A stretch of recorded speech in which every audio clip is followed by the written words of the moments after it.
Good morning. त्रिकोणमिति के बाद आप लोग के बीच में समांतर श्रेणी लेकर के आए हैं। ठीक है, आज आप लोग को समांतर श्रेणी का कॉन्सेप्ट देंगे क्लास 10 का, और उसके बाद फिर हम लोग कल के वीडियो से चलेंगे क्वेश्चन बनाने के लिए। ठीक है, धीरे धीरे आप लोग को पहले एनसीईआरटी पूरा अपलोड होगा और उसके बाद फिर एसएफ से भी पढ़ाई चलेगी आप लोग को। ठीक है, देखिए समांतर, सबसे पहले तो समझिए समांतर श्रेणी है क्या, और समांतर श्रेणी को अंग्रेजी में अर्थमेटिक प्रोग्रेशन कहते हैं।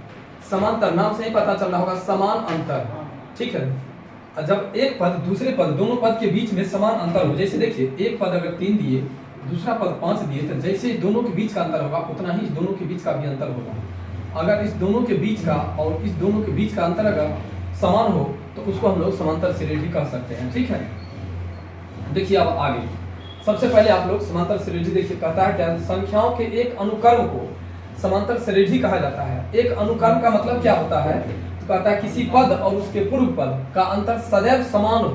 पूर्व पद का मतलब कि देखिए बीच में कहता है, मान लीजिए ये 3 है और ये 5 है, फिर ये 7 है और ये मान लीजिए 9 है, तो इस दोनों के बीच का अंतर 2, इस बीच का अंतर 2 और इस बीच का अंतर 2।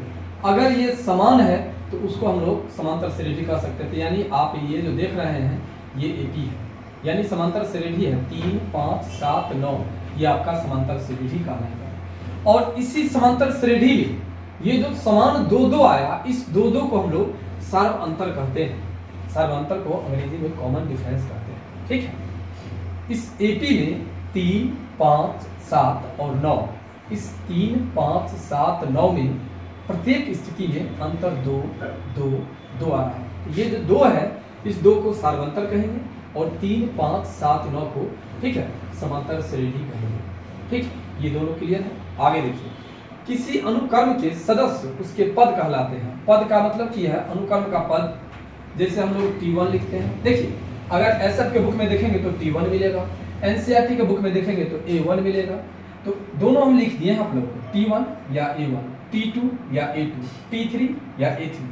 ठीक है, ये अनुक्रम है। अब देखिए अनुक्रम के बाद कहता है किसी अनुक्रम का nवां पद Tn या An कहलाता है। ठीक है, अनुक्रम जैसे देख लीजिए यहाँ पर 1, 4, 7, 10 में T1, T2, 4, T3, 7 इत्यादि, ये जो आपका हो गया ये आपका अनुक्रम है, अनुक्रम का। ठीक है, T1 पहला पद, T2 दूसरा पद, T3 तीसरा पद। अब कहता है समांतर श्रेणी। समांतर श्रेणी को संक्षेप में एपी कहते हैं। तो आप लोग सुनते होंगे जो कहता है कि एपी स्टार्ट हो गया है, तो एपी का मतलब अर्थमेटिक प्रोग्रेशन, और अर्थमेटिक प्रोग्रेशन को एपी के नाम से जानते हैं। ठीक है, जिसको शॉर्ट में एपी कहते हैं और उसका हिंदी होता है समांतर श्रेणी। ठीक है, समांतर श्रेणी में एक और है, देखिए समांतर श्रेणी में कुछ संकेत है। कहता है किसी एपी के प्रथम पद को A से, द्वितीय पद को A2 से और तृतीय पद को A3 से सूचित करते हैं। इसी प्रकार A4, A5, A6 ऐसे करके पहला पद, दूसरा पद, तीसरा पद, चौथा पद करते हुए हम लोग आगे की ओर चले जाते हैं। उसके बाद है किसी एपी के सार्वंतर यानी कॉमन डिफरेंस को D से सूचित किया जाता है। किसी एपी के n पदों का योग को Sn या केवल S से सूचित किया जाता है।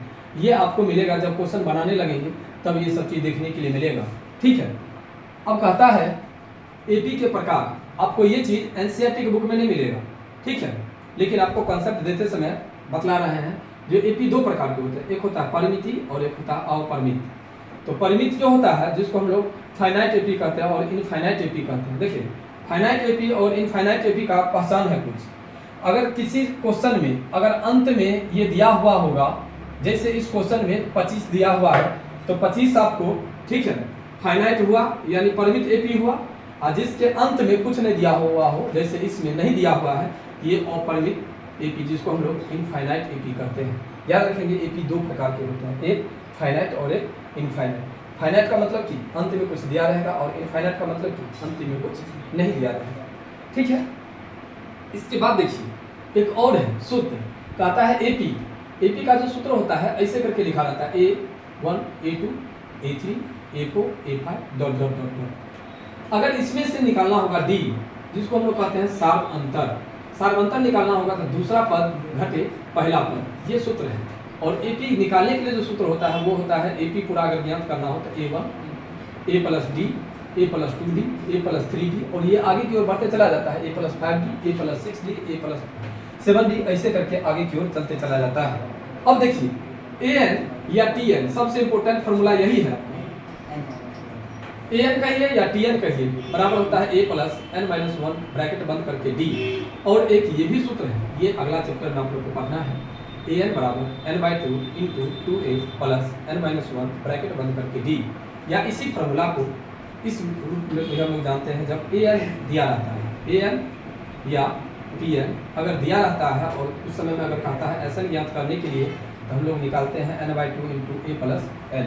कभी कभी देखिए कुछ कॉन्सेप्ट में भी आप लोग को दे देते हैं, कहता है यदि a बराबर 4 और d बराबर 3 दिया है तो AP ज्ञात करें। देखिए अगर इस टाइप से अगर क्वेश्चन दे तो A का मान तो दिया हुआ है, जब A का मान दिया हुआ है 4 और D का मान दिया हुआ है 3, AP ज्ञात करने के लिए कहता है, तो AP का सूत्र आप लोग को हम बतलाए हैं, A plus D, A plus 2D। ये फार्मूला है जो कि यहाँ पे आप लोग को हम लिख दिए हैं, यही फार्मूला पर बैठाइए और AP ज्ञात कर दीजिए। देखिए 4 जोड़ 3, 4 जोड़ 2 गुने 3, 4 3 7, 3 दूनी 6 4 10। ये हो गया आपका AP।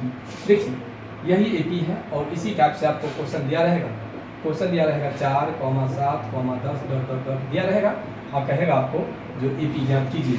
कभी कभी आपको देखिए क्वेश्चन दूसरे टाइप का भी दिया रहेगा, जो अभी आप लोग को बतलाते हैं, कहेगा यदि AP 3, 5, 7, 10 हो तो, ठीक है, सार अंतर ज्ञात करें, कहेगा सार अंतर ज्ञात करें। क्वेश्चन कभी कभी ऐसा भी दे देगा, तो सार अंतर को हम लोग D से सूचित करते हैं और D बराबर होता है A2 माइनस A1। देखिए ये है A1 और ये है A2, ये हो जाएगा आपको 5 घटे 3 यानी 2। देखिए केवल अभी A निकालना आपको, चाहे D निकालना बतला दिया। क्वेश्चन तो आप लोग को कल से स्टार्ट होगा, ठीक है, मन से अच्छा से सुंदर से देखिए। आज के लिए इतना है।